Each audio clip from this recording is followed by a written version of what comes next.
Lekuna bega pran. Asli ki mege na hu ngota sana mi negena akot.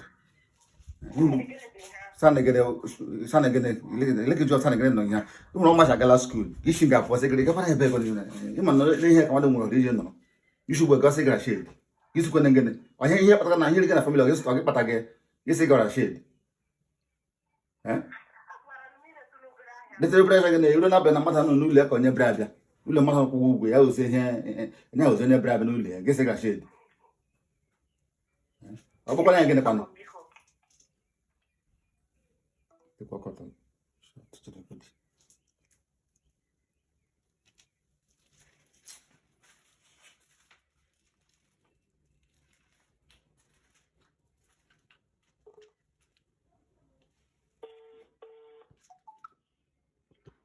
Why you cut off phone now? Lama ja ko bide ko share ngwa ko cut off phone. Ton de chen ton na bomu ni bobo na ke. Mama na ga ma nyalo gi be na family nule. Lekem na bu ye lu cut off. Sorry ke ma. Shut up. Let me check it out. I'm checking from now. I'm born am ga ga ga nule. If nule ga ga mu ile oko. Ai ule ga ga mu ile oko. Hello. What's in the hello? What is someone who let sensible? The rapper go now. Come here to go to week now, Morgan. One of the new leg is egg. You got a long way, you got a long way town. But take a long one. Was a little boy now, met you when I said, I shall get upon. Should I come out when again now? Should I need no champamba? No, I'm good. Ozola meshino no ne ozola ne la kena montene wala no apa digi ba goku na lebo kijeta fasi kan pa ozola na wotu olugi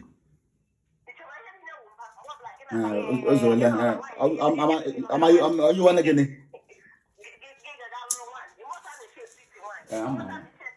well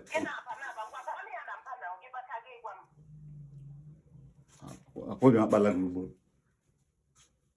Hello. Ngwana bara. Akoya patanu ugbo. Ma chiju ugbo na ara wa ha.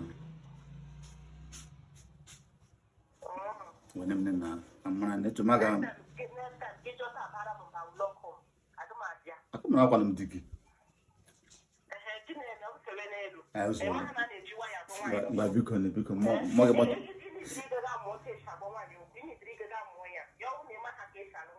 Alola ne mo malo na gene. Alobe ne mo malo ga iwo nye mbuzan. Alola ne magaje malo hono nyozo. Wotu n'obi. Ele bia ne ele enwe ga asata me bia. Akure tele nego. Yo, nge. Ekwena gele n'ulo ke na ya ole ije ga so n'ulo ke. Mo we se garage ire bia tu bwana bachelor school so that na kita emege ga share digi. Ko ga bi. Thank you.